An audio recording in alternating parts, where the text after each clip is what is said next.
Hello. So I realized that I do have a whole bunch of people that could be listening to this that could help them, but a majority of you guys are actually here for the mindset. But I want to start trying to put in some good information for you guys. So if there's anything you want me to talk about in particular, then go for it. But today I really want to talk about, because we're coming up to comp season B for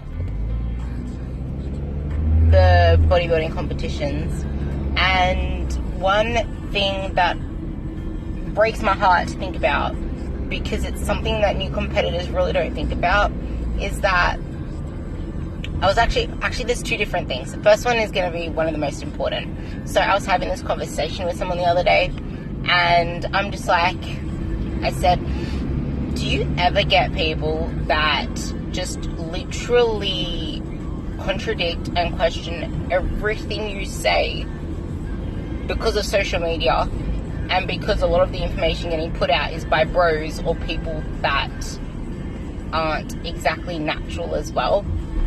And he said there are some people, but you need to put out the expectations to start with. So that's kind of why I'm doing this episode as well, because it is so smoke and mirrors, and a lot of the shit that you see on social media about people doing comp prep and people transforming their bodies, they overstate their caloric intake, and they overstate not being hungry, not suffering, all the highlights. They don't mention the times when they were probably biting their fingernails, or they accidentally had a cheat meal. And I say cheat because they didn't mention it to anyone, and it wasn't a planned refeed, it was a cheat meal. Or they did something and completely screwed up some part of their prep. They don't mention any of that. All they mention is how they're not hungry, or how it's a breeze. You don't really see people struggling on social media, because who the hell wants to put that onto social media, especially if you're a coach yourself?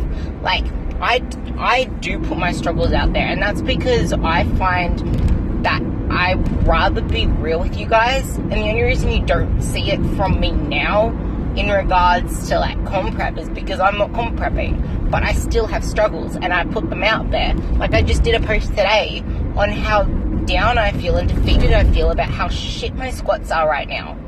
But there are a multitude, I even talked about on the last podcast, there are a multitude of factors that can play into anything. You could have the most amazing squats one month and then start regressing, but it's not there's so many different things that can play into it. You could be accumulating a whole shitload of tightness, or it could be a part in your program where everything else that you're doing is taxing you so much that your squat's the first one to get shot. For some people, it's the bench that gets shot. For others, it's pull-ups or whatever the hell. Everyone is so individual, and to try and compare yourself, or to try and use other people as an example, is completely ridiculous. And I admit, I used to do it all the time. I used to scroll, honestly, I used to hate Instagram but love it at the same time. And I've learnt my lesson, and I'm never going to do it again. But when I was dieting for my very first year of competing in 2015, my Instagram feed was filled with freaking donuts and chocolate and all of this stuff that I would usually hate. I used to hate sweet food. I did not have a sweet tooth until I started competing. I actually didn't even like chocolate. I really didn't until I started competing.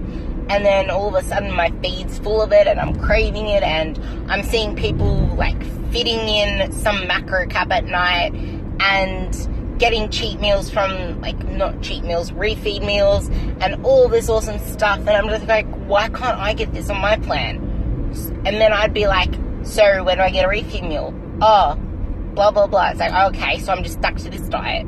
So it's you need to look at your own progress and trust the program that you're on, because not all bodies respond the same, and the coach that you're with is going to tailor their programming to your individual expectations. And if they're going to actually give into your demands for the sake of you wanting wanting it so bad, or for the sake of you not being satisfied with their service because they won't give you freaking cheat meals or refeeds, then you got a dodge coach that just wants you for your money. Because if they're so sure in their programming, they're not just going to feed you something because you want one. They're going to plan it in. And that is why it is so important to mind what you say to your coach, because anything you say can skew up their approach to your training and their feedback. Because if you're going to feel so disappointed and dissatisfied with the way you're going because you don't have a cheat meal, then if they end up trying to throw one in sooner than you need one, then that could totally throw you off. So you need to be wary of your expectations, and especially if it's your first competition with the coach, really, really hone in your expectations, because the coach doesn't know the way your body responds yet. And at the same time, you need to have faith in yourself, because if you don't believe you can do it, then you're not going to be putting in the hard yards to get it. Honestly, you need to believe that you can get something to be able to achieve it. And realize that it's your first competition with this coach. They don't know the way your body responds. That's just like me and the coach I'm with now for powerlifting. He does not know the way my body responds. So that's why it's doing all this weird shit and failing stuff that it shouldn't be failing, because he doesn't know the way my body responds, but he's learning it. And it's just having faith in your decision and in your program, and just having faith that you're going to do whatever it takes. You're going to follow the program to the best of your abilities and give it 100%. And ask when you don't know ask.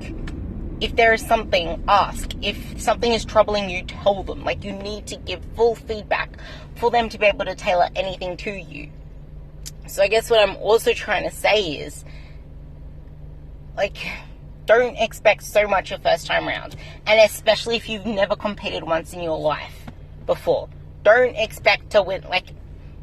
My mistake was when I first started my shred for my first comp, because I was fluffy and chunky after my growth season, because I started off, as you know, really skinny, and I went into a massive bulk. And in that bulk, I'm oh look, I have booty, oh look, I have muscles, I'm going to have lots of muscle and all of this. But when I shredded down, there was nothing of me. So I didn't really have a place to win anything on stage, even though I wanted the first place, because who doesn't want first place? All I wanted was first place. And it was my first freaking comp. That is a stupid expectation when I don't even know what I'm pretty much doing on that stage. And I practiced my posing so much, and I actually ended up tripping on stage. You can be so sure of your posing, but because you've never done it on that stage, in the lighting and in the heat of the lights on the stage, because it's actually really hot up there, you're not bound to do it perfect the first time. You're probably bound to forget the cues, squeeze your quads, engage your lats. There's so many things that can pop up. So manage your expectations. And the next point I'll be touching on when I do another post on this is post-comp eating. Because so many people think, oh, I'm so prone to gaining muscle now, anything I eat is just going to turn into muscle. No, you're depriving yourself, and any fat that you ridiculously and carelessly put on after comp is going to be the most stubborn fat as well. And it's going to be harder to get lost, to lose. So you really need to be careful with the way that you approach your off-season nutrition protocols. And yeah, you are actually going to be hungry post-comp, even though you're getting more food. I was ravenous, even though I was on 300 more calories right off the bat. I felt like I was actually eating less. So manage your expectations. I will touch on the post-comp eating in another episode if you guys are interested, because I'm not really sure who listens to this that does comp prep, but this is something that can kind of apply to anybody as well. Just managing your expectations. We're human. We all want friggin' top-notch everything. Even I do. So yeah, of course I get defeated if I don't. But it's an experience, and most of the time you need to realize that a lot of the times, I just said that twice, but you need to realize that bias is involved in all of this stuff. Bias. So you need to realize that.